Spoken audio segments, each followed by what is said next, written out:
this computer. There we go. Oh, I need to leave the meeting now. Oh. This was all off the record. It was supposed to be off the record. All right. All right, we're gonna jump right in. So I'm gonna go take a one. Okay, so here we go. Yes. Hey, we're gonna dive right in today. I have an amazing man on my podcast. His name is Wiley McArthur. Wiley McArthur, how are you today? I am doing fantastic. Living the dream, right? Day. Oh, always. Every day's a dream.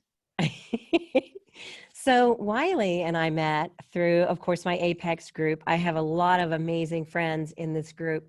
And Wiley is what is it called, Wiley? The fucking Mind Ninja is the title I go by in Apex. I also got the website, the Ducking Mind Ninja, because we all know that people have an autocorrect. I also have the NLP Ninja, the NLP Jedi. It's basically, I help people at the unconscious level instead of the conscious, because that's where all the results are.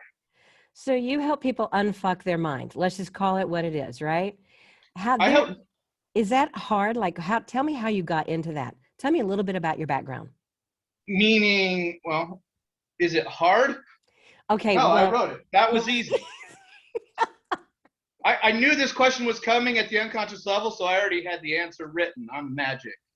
But as far as getting into this or doing it as a profession, it's really finding the right coach, just with anything, the right trainer. Because this NLP, Neurolinguistics Programming, was developed in the 70s and really came to light in the 90s and 2000s. I mean, the movie Limitless is all about NLP. They get this little pill called NZT, and it's like, nope, that's NLP, and it clears the mind and allows you to find, it's the study of excellence and how to replicate it. That's all the study was, is like, instead of focusing on all the things that are wrong and how to fix it, it's like, what are people doing right and how do we replicate that? It's the study of, let's do what works instead of figure out what's not working. Because when you focus on what's not working, you get more of not working. True. When you focus on what's working, you get more of what's working. It's like, it's amazing the way that works. So there are a million trainers out there right now. My training came through third generation. So Richard Bandler taught Tad James, who taught my trainer, Alan Jensen, through Zodi Academy. And the training really, with the right trainers, it's amazing. It's done under hypnosis. So it's installed directly at the unconscious. I didn't have to think about it. I've practiced it a lot and done stuff with it, but it was really, I probably got less than 2 months of real training, and I'm at the highest level of training there is. So it's like, it doesn't take a long time.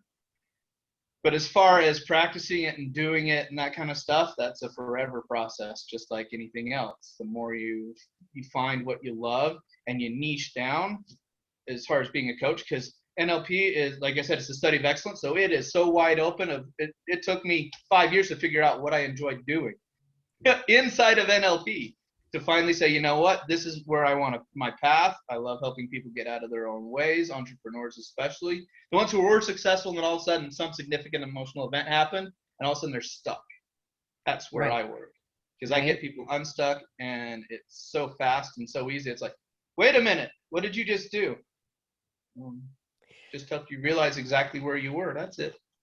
So tell me about a time where you were stuck in your life that you had to dig yourself out of it. Well, I've had a couple of really significant emotional events. 2 years ago, I was divorced. 2 years ago, October, and floundered for about a year. And then I found a group called Lions Not Sheep, Mr. Sean Whalen. Love him. And that dude is fire. And as long as you don't mind language, because he will drop it every sentence. It's almost his but his passion and focus are insanely powerful. And the thing about it is when you go in there and he targets you, there are two choices. You can either take offense, which a lot of people do. It's like, why are you coming at me? You're hitting my soul. This really hurts. It's like, why? Or you can take the thing, wow, this guy who's worth millions of dollars is spending his time focused on me to get me to my best self. What did I do to deserve this attention? And if you look at it that way, it's like, I need to take some action. So I was in it for about 7 months, and I went to this Lion's Den Live. Oh, talk to me. So, it was in May, and we had some of the most powerful speakers I've ever had in a group. Was We that had this Ed year? Like Milet. just like 2 months ago? So this Yeah, year? just 2 months ago. Okay, 2 months That ago. was the first time I met Brian Stuman. Stuman. Okay. Yeah.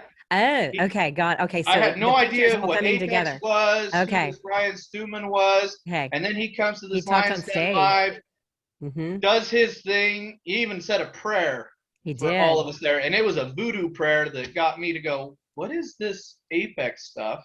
Because my goal in life is I want to be around people who are leveling up. Right. And the only people who are leveling up are the people who are investing in themselves. And the people who are investing in themselves are in groups like Apex, Arete, Lions Not Sheep. Yep. They're people who are really spending their time and money on being better. Yep. Which is also my ideal client, because I want someone who's willing to take action. And if you're in those groups, and if you don't take action, well, you're just going to sit there and be upset, because people are going to move past you. You're going to see people winning all over the place. So you have two choices. You can take action or sit there and go, yay, and cheer from the sidelines. And there are a lot of people who do that. It's the 80-20 rule. Yep. 80% of people will give us 20% of the results, and 20% of the people will give us 80% of the results. And then there's the people like Ryan Stuman who lived the 96-4, which is the 80-20 of 80-20, where 4% of his activities give in 96% of his results, and we see what winning truly looks like. It's a model of excellence. That's why I follow them, is they are the model of excellence. I see what they do. I distill out the things that work. And for me, because let's be honest, I'm not Ryan Stuman. I am not Sean Whalen. My personality is totally different.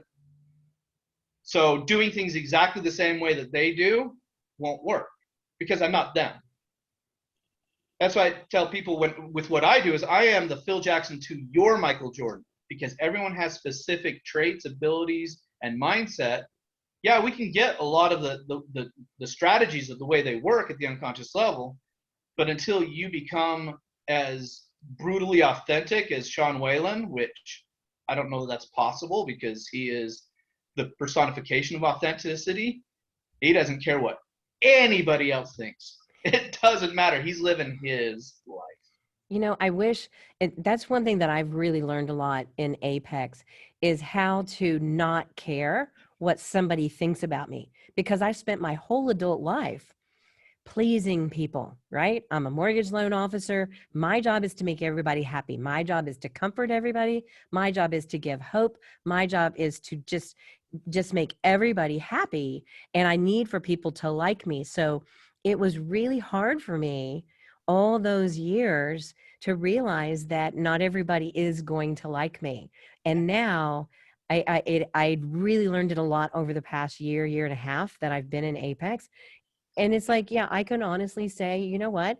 If you don't like me, then that's okay. I don't give a shit.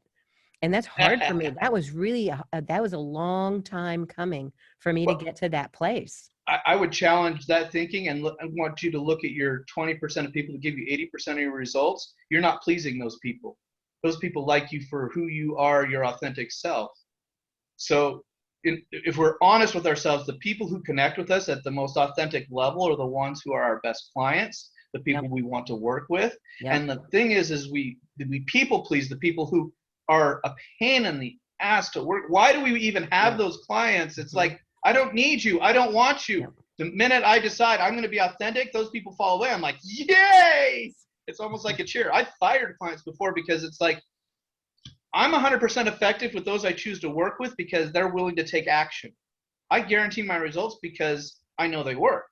The minute you stop taking action, it's not a win-win proposition for me, because I hate people not getting results, because it looks bad on me. Right. Agreed. So I fire people all the time, because if you're not willing to take the action, what are you in this for? And let's be honest, there are people out there that are chomping at the bit to find ways to take action. So those are the people I'm looking for, the ones who are like, you know what? I'm done with this. I will do whatever it takes. I don't care. I don't need the people who are like, I mean, in Jesus' time, he told, just go bathe in the River Jordan. It's like, that's too easy. I'm not going to do it. It's like, you would have done this impossible task. Why not go do the simple stuff? Because the stuff is simple. And it's like, oh, well, then fine, I'll go do it. And then you get the result. It's like, that was easy. Yeah, Right. it really is when you decide, because you become in flow. And my goal is to increase the flow state of my clients by 20%. Because let's be honest, when you're in that flow state, you're not thinking about what to do, you're just doing. Mm-hmm. That's when you make the most money, you get the best decisions, the outcomes are the best, and the life is just winning. I love that. I love that. So I did a little bit of research on you. Here it comes. I'm excited for what this research is. Okay, so you did mention that you had a divorce in 2019, and probably like 99.9% of the divorces, it was probably very devastating to you. I know mine were very I've had devastating 2 to of those me. divorces, I so yeah. me too. I'm divorced twice. They were very devastating, no matter how they roll out. And then I noticed that your birthday is June 5th.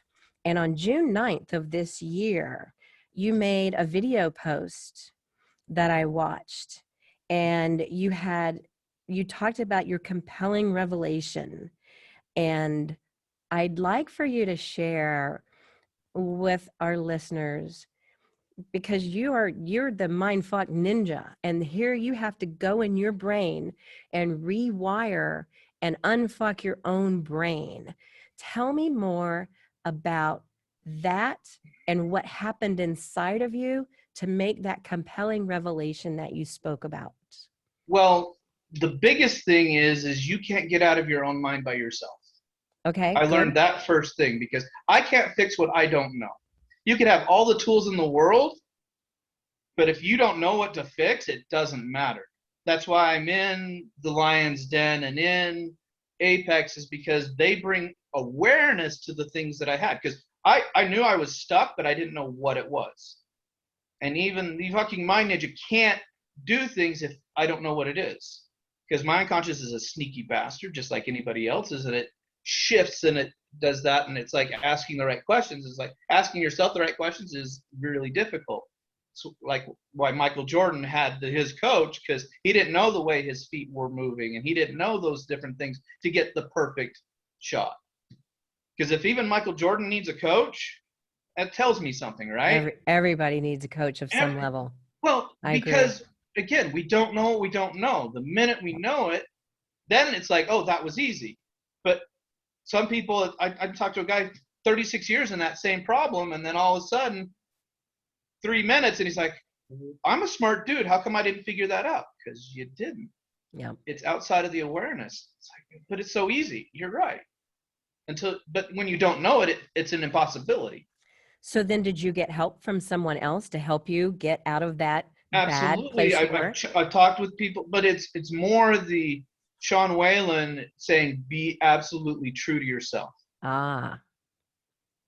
So then I started getting real, and he asked the big question that very few people really answer, and those that answer this question get the results. And the question is, what do I want? Mm-hmm. Because everybody knows what they don't want. And the problem with knowing what you don't want is you focus on what you don't want and you wonder why you keep getting it. Mm-hmm. The unconscious mind has no differentiation between want and don't want. It doesn't care. It just gets what you focus on. So people think, well, I don't want this, I don't want this, I don't want this. Why does it keep showing up? Well, what do you want? I don't know. It's fuzzy. Because it's still on their brain. Oh. I'm a member of Pastor Keith's mastermind, the monthly mastermind group. Are you familiar with that? All right. I haven't learned that one yet. Okay. Pastor Keith Kraft, he spoke at the MDM, and I followed him for quite some time. He's a pastor of Elevate Life Church in Frisco, Texas, which awesome. I did go visit when I was in Dallas. It's absolutely gorgeous, gorgeous, gorgeous building. But in his mastermind, we were working on 2 very important points. The first question is, who am I? And it's important to determine who I am. And then the second question that we had to identify is, what do I want? So along those same lines, that's something that I've been working on as well. Because yes, if I put out there what I want, and we also had the conversation about it's okay to want really big things. It's okay, because I want to be able to fly around in a private jet. I don't necessarily have to own it, but I want to be able to fly to and from Dallas in my own private jet. I'm just done with water and crackers in the middle seat wearing a mask of friggin' Southwest Airlines, right? I'm done. I'm over it. Well, So that's on my want list, and it's okay to want something really, really large. here's one of the things that I've realized is in the US especially, we've been taught to sacrifice and sacrifice and sacrifice and give and give and give until we don't have anything anymore. Yep. Which is absolute and total bullshit. Yep. I'm gonna do something. The religious people are gonna be really upset at me for about 10 seconds here. Go ahead. Because I'm gonna call out and say, did you know that Jesus Christ was one of the most selfish people in the history of the world? And people go, what? No! I'm like, well, think about it. Here's this guy who calls these people to follow him, right? Has them quit their jobs and to follow him and go and preach this word. And then all of a sudden the dude disappears for 40 days and 40 nights. Now, if you were one of those dudes that he called, he'd be like, where are you, man? We're in here and where are you? But the thing about it is he knew that he needed to have his bucket so full and overflowing to be able to perform the miracles that he did. Because let's be honest, if he would have done that Sermon on the Mount and only been able to feed 500 of those 5,000, we wouldn't have heard the cool stories. Right. If the woman would have gone up and grabbed the hem of his cloak and there was no energy left to go out to her to heal her, it would have been a different story. And so many of us are living with that empty bucket. When people come and grab onto our cloak, there's nothing left to give them because our buckets are so empty, and we wonder why we're depressed and we're upset and we're not feeling it. And the biggest thing is you have to be selfish in the sense of filling your bucket and keeping your bucket full. When you go to that airline that you talked about that you didn't like, they have this little demonstration. And when the air masks come down, what do they say? Put yours on first. What? Why would they do that? If we're taught to sacrifice for our kids and give our kids everything and sacrifice for ourselves, no, that's not the way it's supposed to be. You've got to have your bucket so full that you're giving the abundance instead of the dregs. Because let's be honest, when our bucket is empty, we come home, we kick the dog, and we take it out on our families, and it's a lose-lose proposition. Whereas if we've taken the time to make sure our buckets are full, we're giving from abundance, everybody is living an abundant life. And when we sacrifice, guess what we teach our kids? That sacrifice mentality, which we want our kids to be better than us, right? So let's teach them that it's okay to take time for yourself, fill your bucket so that you're giving abundantly and happy. And it's that switch that flips. It's like, you know what? I can't help anybody if I'm dirt poor. I can't. Right. But if I've got fuck you money, I can give however I want, whenever I want. I can go do those $100 tips, change people's lives. I can give $1,000 tips, and it doesn't even matter to me, but to them, it changes a life. If you think about this world, and I'm very religious, I believe in God, and I believe that he gives more so abundantly to flowers. Look at flowers, and they don't grow just a little. They grow abundantly. Why? Because they have no limit on what they can ask. So why do we believe, and we are in his image, why would we get less than the flowers? Why would he care about the flowers more than us? He doesn't. Nope. But he's given us the responsibility to ask. And when we ask, it opens up our unconscious to give us the opportunities to take action and grow. But at the end of the day, you need to ask, which is an action step. Oh no, we have to take action on the premonition, the 5-second rule, right? Because we get an intuition and then we sit on it and it just disappears. And the unconscious is like, well, I'm not going to give you any more of those if you're not going to take action. Right. So we get out of congruence with our unconscious. So we wonder why we get all the bad stuff. It's because you didn't listen to the good stuff. Yep. I love that. It's so interesting that you bring up selfish, because I actually did a podcast that's going to drop, I think, this Thursday, about good selfish and bad selfish, because there are a lot of ways that we have to be selfish to take care of ourselves first. So I completely get that. I There's actually good had selfish, there's bad selfish, there's good manipulation and bad manipulation. People true, say you're manipulating people, and I'm like, if you manipulated me to be my best self and I make $1 million, am I going to be upset at you? And let me ask you, the other question is, when you teach your kids something, aren't you manipulating their beliefs? yeah, pretty much. You Good are point. teaching them what you Yep. want them to do. You're manipulating them for their better selves. These terms get such bad rap, and it's like, no, if someone gives me an insight that makes me think about things and I get abundance from it, I'm going to be like, manipulate me all day long, man. I want this. Thank you. You can take, absolutely. And it's all about intention. We know when people are in there for their interest or for our interest. And that's what I've realized is when you provide value, people want to do more of what that value is. And it's just an amazing thing. My belief structure is I do everything win-win. If I'm winning and you're winning, we're going to do it. If either of us are losing, I walk away because it's not worth it. In relationships, in business deals, anything, if there's a lose side of the scenario, I walk away because it doesn't make sense. Yep. There's too many opportunities for both parties to win that I don't need to look for anything else. And when I start looking at those, the abundance starts opening up. My favorite thing about abundance really is, and focusing on what you want, is you think about when you buy your first car. Because most people that are listening have bought their first car, and you've researched it, you go out, you buy the car. The minute you drive it off the lot, how many more of that car appear on the road than before? It's all you see. Right. Yep. The reason why is you've given your unconscious the permission to look for that car. Same with when you say, I don't want this, you've given your unconscious mind permission to look for all those things you don't want and to amplify it. Same with what you do want. You unlock the permission to give you the realization of what's out there and the opportunities at the unconscious level, because it's the one that's processing all the information. Our conscious can only do 28 bits of information per second.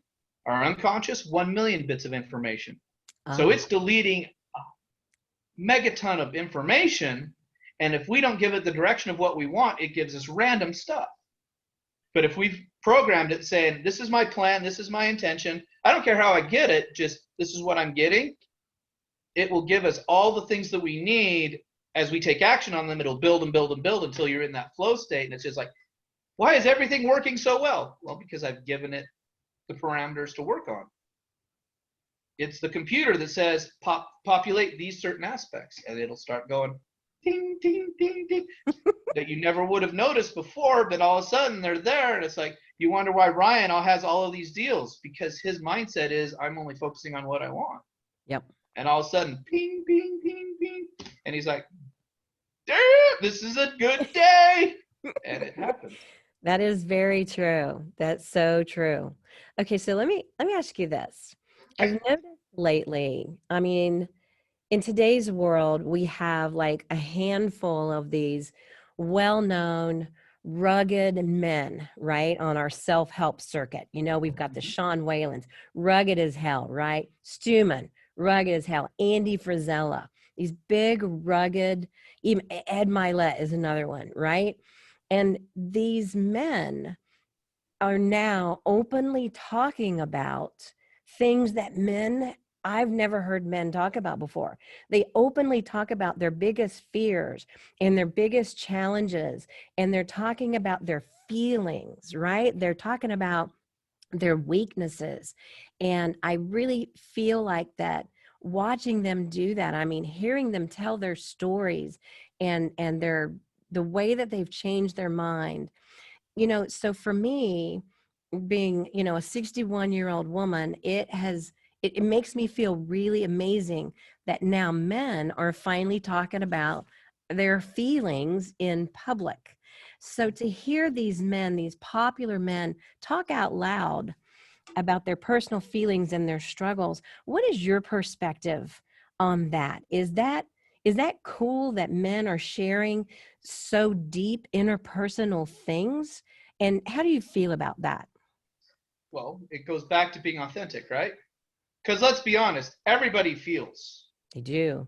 There are no robots that I'm aware of. There might be some AIs out there that don't feel feelings, the Spocks of the world.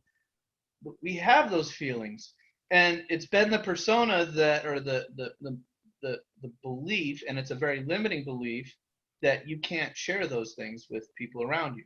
Mhm.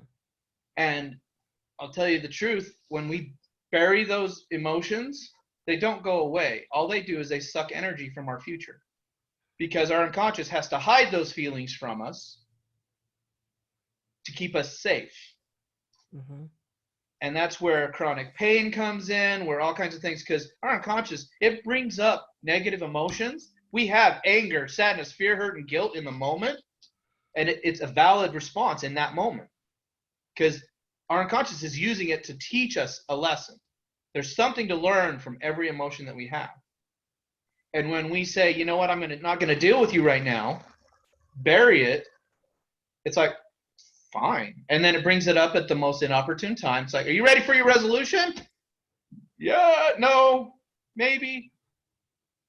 But the crazy thing is it's sapping energy. And if you look at the people who are truly expressing their emotions and owning it, their power level is on another stratosphere. Because all of the energy that was spent hiding that emotional aspect is now utilized to build their future. It's like when you have a house and there's you don't do the dishes, right? And every time you walk by and you say, I need to do those dishes, Mhm. it saps a little bit of energy.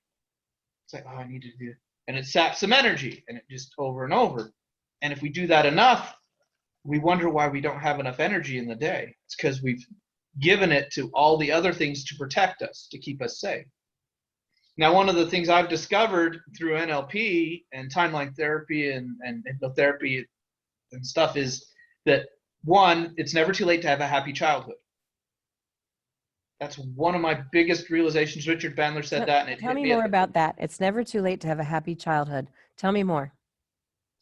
We hold on to the negative emotion because we haven't learned what we need to learn from it.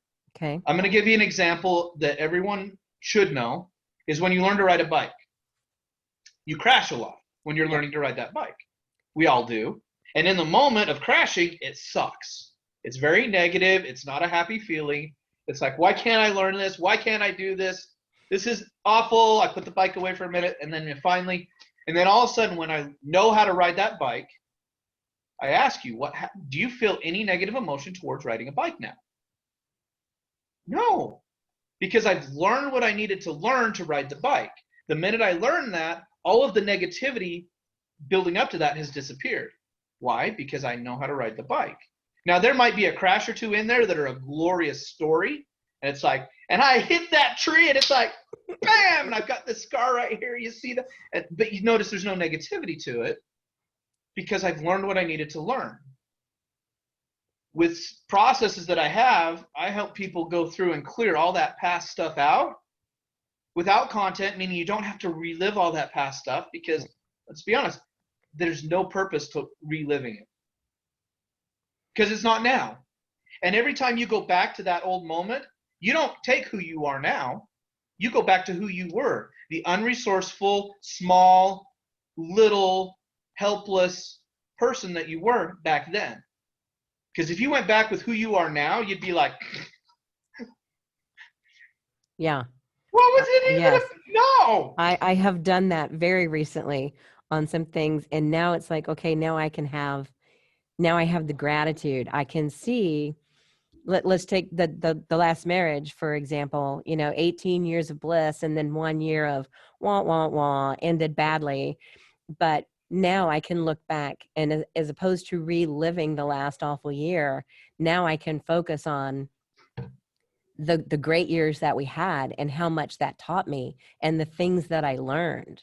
I learned how to drive a boat, and I learned how to run a car repair shop, and I learned how to raise kids, and I learned, how to be a mom and a PTA vice president. And, I learned a lot during that marriage. So I understand what you're saying, because I have recently gone through that same thing. So now when I go back, I'm in today's place. I'm today's woman, not the weaker person that I was then. Does that make sense? Absolutely. Well, the fun thing is the emotions are only there to teach us stuff. That's it. And the minute we start to recognize that, it's like, okay, so what do I need to learn from this event to get me out quicker? Because what do I want instead? We focus on what the problem is. No, what do I want instead? I don't care what do I want instead, which then focuses my shifting on how to solve it instead of staying in it. Because you can't solve a problem inside a problem, you just get more problem. Right. It's just the mindset of that. But as far as building on that kind of stuff, it's just an amazing opportunity to just go, you know what? I had a bad time. Okay. But we put all the blame on the bad time, but we don't give all the benefit to the bad time to the people who caused the bad time. Because one of my mentors, Tony Robbins, always talks about how awful his mom was, with the caveat that if she hadn't have been that awful, he wouldn't have had the empathy and the caring that he has towards people to live the life that he does. Because we're ready to pour all of the shit, all the bad stuff on the person who did us wrong, not realizing that wrong made us stronger, gave us information, taught us that, you know what, I'm never going to have that happen in my life again because of these learnings. But if you don't learn the learnings, you keep all the bad. Yep. The minute you get the learnings, then you can go, thank you for helping me realize that I'm a badass person, that I can do amazing things, that no matter how crazy life is, I can get through it because I've been through this, and I've been through this, and I've been through this, and use those as a building block instead of a stumbling block. I love that. Because you can create the excuse all the time. And Ryan Stewman, he is the master at saying, if there's a bad to be done, I've been in it. Yep. I've got all the excuses. I have potential to have all the excuses in the world. But what good does that do me? Because if I use someone else and say it's their fault, that gives the power to change to that person. And I'll ask you, how many people are going to change for you? Probably none. None. Nobody cares about you that much. They shouldn't. We had this conversation. It's like, you know what? Nobody cares enough about me for them to change for me. Right. The only change that can happen is for me. That's why I tell people, there's no possible way you can offend me. Why? Because I don't care about you that much. I may love you to your core, but at the end of the day, the only one that can affect me is me. And if I give you power to affect me, that means I have to wait for you to change so that I'm unaffected. And that does not work in my world because I can't count on anybody else. I can't. If I'm waiting for somebody else to take action, then no, you've got to take everything is responsible in your life. You are responsible for everything that happens. People say, well, what about the earthquake? Or what about this person that did this? And I'm like, if you want to know the truth, you manifested it. At the unconscious level, you said, I want this learning. And the universe said, I'm going to give you the quickest way to get that learning. And if that's getting hit by a car and being sent to the hospital so people can come and visit you because you're lonely. There are people who say, the only time I'm visited is when I'm in the hospital. And they wonder why they get in accidents all the time. Oh, interesting. Wow. It's an unconscious thought. You're not saying, I want to get hit by a car. You just say, the only place I believe that I will have people visit me is if I'm hurt. Because that's what their life has been up to that point in that structure. And then it's like, oh, Like, I only get sympathy when bad things happen to me. Nobody cheers me on, so I might as well get all the sympathy. So they unconsciously manifest bad things coming in. It's what I don't want. I want connection, but I don't find, if you don't have a healthy way of getting the connection at your unconscious level, you'll get the unhealthy versions. That's why I totally believe that people do the best with the resources they currently have. Absolutely 100%. You're doing everything you possibly can with what you know right now. Now, are there more things to learn so you can get a better result? Absolutely. And those people who are investing in themselves to become a better person, being around winners, being around people that are winning and learning and growing and sharing, you can learn exponentially through other people. But at the end of the day, you have to decide where you want to be. Do you want to be results oriented? And if you're not getting the result you want, figure out what's going on. Or do you want to be excuse oriented, where it's like, well, because of this and this and this, the government did this, and so my life is hell. Gas prices are up, so I can't drive my car as much as I used to, so I can't do all this. Instead of saying, you know what? Money is flowing like crazy right now. So many people have gotten stimulus checks. My business is booming. Life is amazing. I can do whatever the hell I want. I can go and there's a guy that bought a jet, and he's like, I'm making $80,000 a month by owning this jet after my expenses because so many people don't like that mask rule. I know who you're talking about. Right. And that's the thing is exactly. Yep. So instead of looking at, man, I hate flying, I hate doing this, is going to find a group, invest in a jet and rent it out and make money off it, and boom, done. But if we're stuck in the woe is me, I wish I could do all of this, that excuse mindset, we're going to stay stuck because no one will lift us out if we don't want to be lifted out. True. Very true. Because I've learned that I cannot be a tugboat, because if I get pulled down into the shit, I get all dirty. And I can't help anybody when I'm all dirty too. But I can be this beacon. I can be this lighthouse of, you know what? Here are some things that you can do to pull yourself out when you're ready. I'll give you all the tools you need. It's just right here. All you have to do is come and ask. We'll get you where you want to go. You have to be willing to take the actions. And what I've learned is when I give stuff away for free, people don't take action. When it hurts, people will go, man, I paid so much for that. I've got to take action. And then they start taking action. Mm-hmm. And it's stupid. And I hate it. I wish I could give everything away and just bring people up. But I've realized they don't get it. Right. Yep. There's got to be some kind of price. Yep. Well, it has to be a value exchange at the unconscious level. It's the Christmas toy scenario. When a kid is given a Christmas toy, how long does it last? 2 weeks, maybe 3. But if they actually had to do the chores and work and earn it, how much better care do they take of that toy? It's insane. And people go, yeah, well, I'm going to give my kids millions of dollars. And what do they end up doing? They're strung out on all this drugs and craziness and not taking action, instead of working for it and say, I'm only going to give you this little seed money and you go build it. All right. Teach me. Okay. I got you. I love that. Who's your hero? My hero? I've got a few, but I've got a superhero that I absolutely love, and it's Doctor Strange. Doctor Strange? I'm not familiar. He is a brilliant neurologist. He's in the Marvel universe. So he's a neurologist, he's a surgeon, has these most amazing skill sets, egotistical beyond. All of a sudden he gets in a car wreck and loses the use of his hands. Everything that he'd ever worked for is shot, done, can't do anything. So he goes through and spends all of his money working to get his hands back. Right, the use of his hands, so he can be that egotistical doctor that he was. Ends up in Kathmandu and the Far East finding thing, and he meets the Ancient One.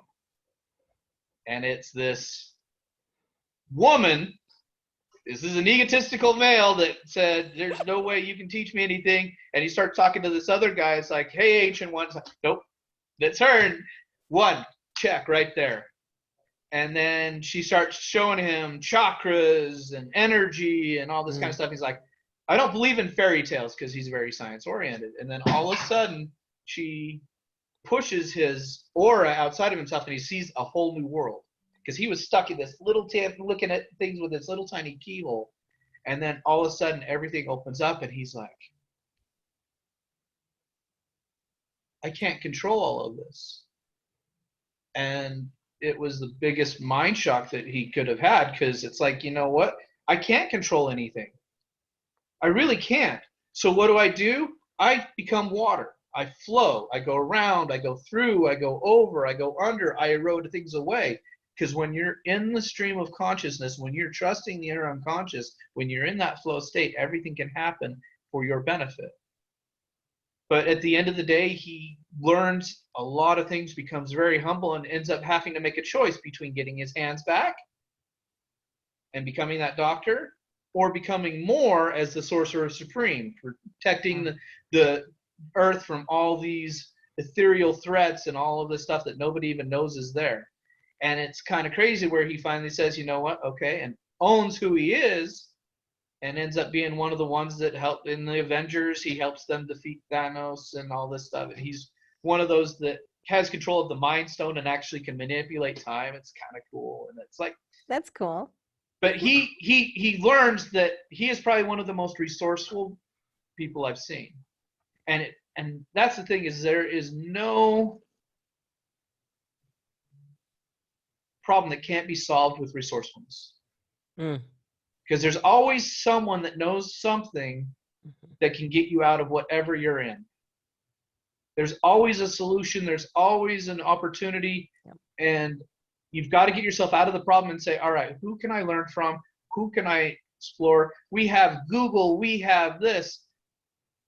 But I think one of the biggest things that I've learned for me is I just need to be really good at what I do, and let other people be really good at what they do, and get rid of all of the stuff I don't want to do. I spent 4 weeks saying, I got to build this phone site. So I got to build this landing page. I got to do this. And then I finally said, you know what? Hey, Michael.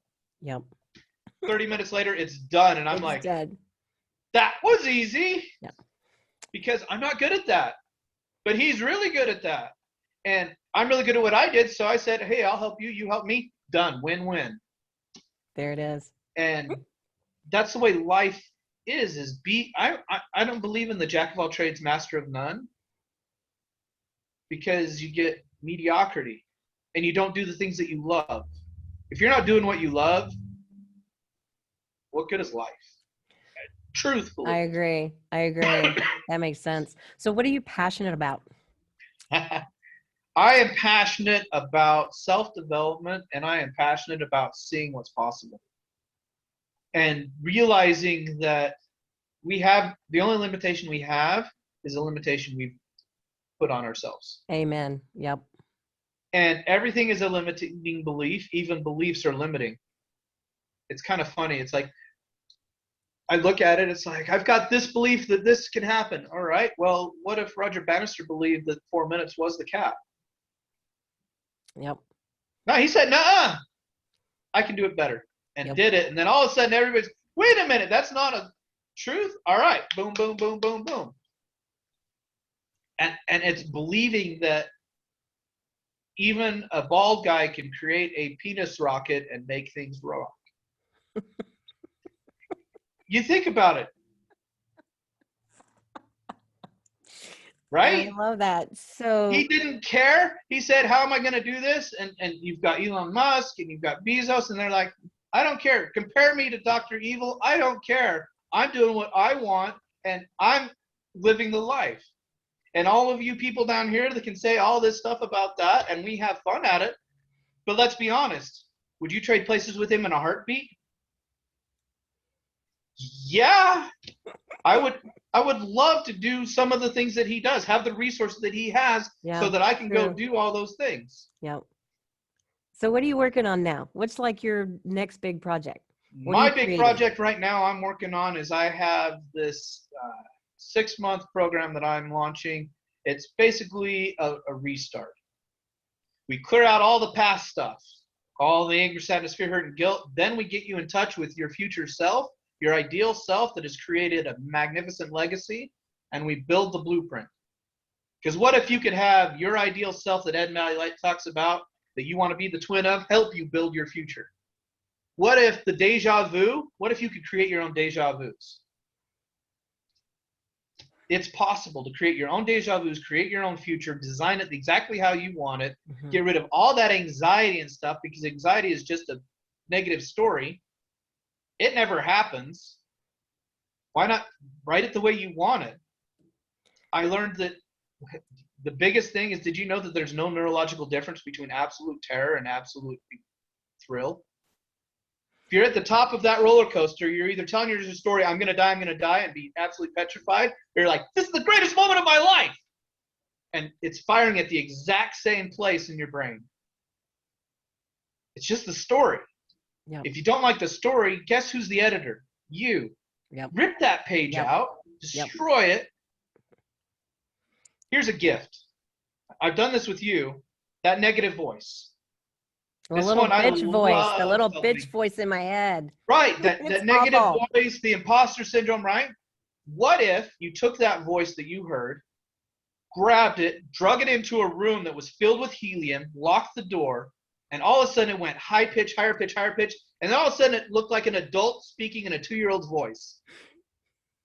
And it's like, I can't take you seriously. Are you nuts? How can a 2-year-old tell me what to do? And it's like, oh, you mean you have control of what that voice sounds like? Yes. Yes. Is it okay to keep it that way? Absolutely. Why not own that? Utilize the tool to be your best self, because your unconscious mind, that negative voice, is always lying to you, so you might as well take away its power. And then there's someone that I was talking to that said, you know what, I have a powerful voice of this Ryan Stewman, and if they told me that I was something, I would be something. Oh, wait, that was you, right? That was me. How's that coming along, by the way? Okay, so basically I DM'd Thomas to say, hey, do you think we could get Ryan to record some words for me? And he said, do you have a podcast? And I said, yes, I do. And he said, well, just invite him to be on your podcast. And so I DM'd Ryan and said, first of all, I always start with giving honor, the beautiful baby, because they have this beautiful baby girl now. Congrats on the baby. I'd like to invite you to be on my podcast. And he said, absolutely, like exclamation. He said, yes, I'm in, exclamation, exclamation. I was right? Like, hey. So it's going to be October or November, because he does have a brand new baby. But I figured that it's a great advice that if I have him on my podcast, the words of wisdom that he will drop will be there forever and ever. And I can go back and listen to it every single day. And that's directed directly towards you, because you're going to ask the questions that you want to ask for that. And here's the question. How hard was it to ask him? It was not hard at all. I just did it. Once you decided. Yes, I did. Well, and I was accountable. I was accountable to you, because you said you need to text me back by 5 o'clock today. And I was like, well, I'm not going to wait till fucking 5 o'clock. I'm going to do it like right now. It's like, I have to overachieve. But I also, I did have to overachieve a little bit. So one of my heroes is Jen Carrasco. She's an Apex executive. She has a skincare line. She also owns an electric company, which just mind-boggling to me, but I just adore her. And so I asked her the same thing. I'm just having a down day, and do you mind to record some words that I can listen to? And she sent me, she overachieved. She sent me 2 recordings that are really good. And then what that inspired me to do is now I'm creating my own recording. To me, I'm writing it out and really fine tuning it, because I want the words to be very powerful and very concise. But I want my own voice saying, Jill, God woke you up today. God woke you up again today, because I have all this power. Do you know whose voice is most powerful to people? Your own. The reason why is the unconscious does not judge it, does not. Yeah. And that's why a lot of those negative voices is our own voice tearing us down, and we believe it because it's us. And the minute we change it, it's like, oh, wait, those words aren't true. And I did. Okay. And I Admit. did. So that day that you and I talked last week, I did change that voice because you had said change it to a cartoon Mickey character, Mouse. but I didn't really get that voice in my head.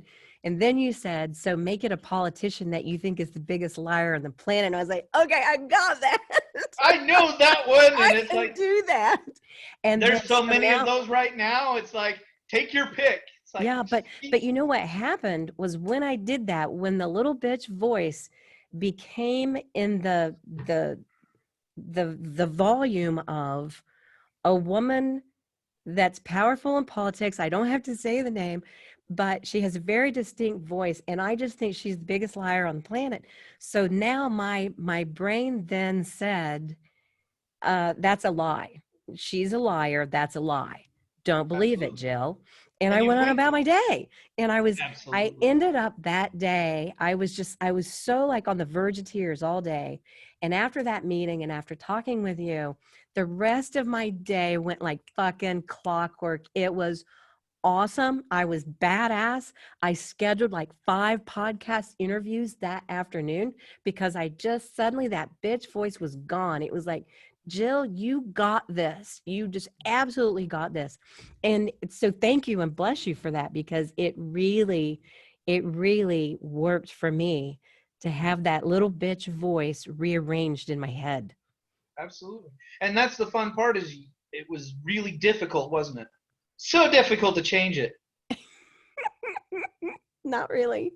It really wasn't. It was so easy. It was the best mind fuck trip. What's that? What is that you call it? The mind fuck mind. What do I you call am it? the fucking mind ninja. It was Basically, what I do is I help people just get out of their own yeah. way. That was big for me. It really was. I've had Yes. this year has been really interesting for me in that I've really been working on the psychology of all the shit in my past that's still like hanging out there. And I've had several really big revelations, and yours was the third one of this year of what to do with that bitch voice. So thank you so much for that. It was absolutely amazing. So when is your course going to launch? Your 6-month program? It's What's your now. ETA It's on that? live. I'm taking clients. It's scaling, but I'll tell you right now, it's growing like crazy, and I'm just once I'm known, price is gonna probably triple than what it is right now. Because like I said, I just launched it, and it's still in that growth phase, the testing. So if people want in, they better hurry because it's gonna double in less than a month, and it's probably gonna Oh, okay. So quadruple in. share out loud, and then I'll make sure that we put it in the show notes as well.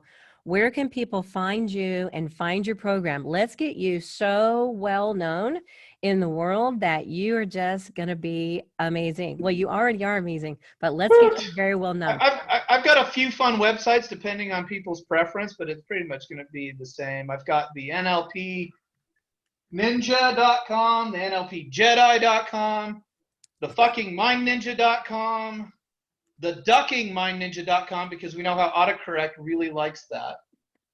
That one tickles me. That makes me laugh. Right? It's the ducking mind ninja. All right. But let's be honest, people know what I'm saying.